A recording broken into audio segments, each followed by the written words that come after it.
কোনো বক্তব্য থাকে বা কোনো অভিযোগ থাকে বা কিছু দিতে হয় এই বাড়িতে আসে। আপনার বাড়িতে সিআইডি কেন? আপনার বাড়িতে সিআইডি যারা গেছে বলতে পারবে, আমি তো যাইনি। কলকাতা পুরসভা তো নোটিশ দিয়েছে আপনার বাড়িতে। কলকাতা পুরসভা কি কমপ্লিট করতে অবৈধ বাড়ি বলছে আপনার অবৈধ নির্মাণ। কলকাতা পুরসভা নোটিশ যারা দিয়েছে কর্তব্য যাচাই করে যারা এই খবরগুলো সিলেক্টিভ মিডিয়াতে লিক করছে, একটা নোটিশটা দিয়ে চলে গেলাম যে এই অংশটা অবৈধ, আমাকে তো বলতে হবে। আমার কাছে ভিডিও রয়েছে, তারা নোটিশে লিখেছে enclose please file brief of deviation.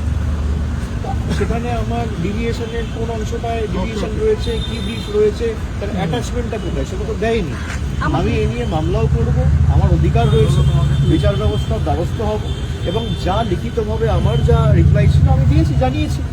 বাকি সিআইডি টিম কেন এসছে, কেএমসি কেন এসছে, কি নোটিশ যারা দিয়েছে তারা বলতে পারবে। আপনি কি সই জাল সংক্রান্ত মামলা এসছে, আপনি কি সই জাল করেছেন? অনেকগুলো দাঁড়ান, আপনি প্রশ্ন করলেন রিপাবলিক বাংলার সাংবাদিক যে কেন সিআইডি দিয়েছে, কেন সিআইডি আপনার কাছে এসেছে। এবার আপনি বলছেন সইজাল মামলা এসেছে, নোটিশ আমি পাইনি, আপনি জেনে গেছেন কেন এসেছে।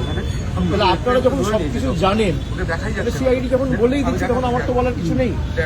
আপনি আমাকে প্রশ্ন করলেন যে কেন সিআইডি আপনার বাড়িতে এসেছে, এবার আপনি আমাকে বলছেন সইজাল মামলাতে এসেছে। তাহলে আপনার বিরুদ্ধে যে অভিযোগ, আমার বিরুদ্ধে যে অভিযোগ, আমাকে নোটিশ দেবে, আমি আইনত লড়াই করব। সিআইডি কি, এদের ইডি সিবিআইয়ের কাছে আমি মাথা নত করিনি। এদের 10 পুরুষও যদি চায় না যে আমাকে সিআইডি দিয়ে, কেএমসি দিয়ে বাড়ি ভেঙে, ঘর ভেঙে, অফিস ভেঙে, আক্রমণ করে, মাথায় আঘাত করে, যা ইচ্ছা এরা চেষ্টা করুক, আমি দমার ছেলে নেই। আপনার দলের বিধায়করা বলছে, আপনার দলের বিধায়করা বলছেন আপনি সই জাল করেছেন।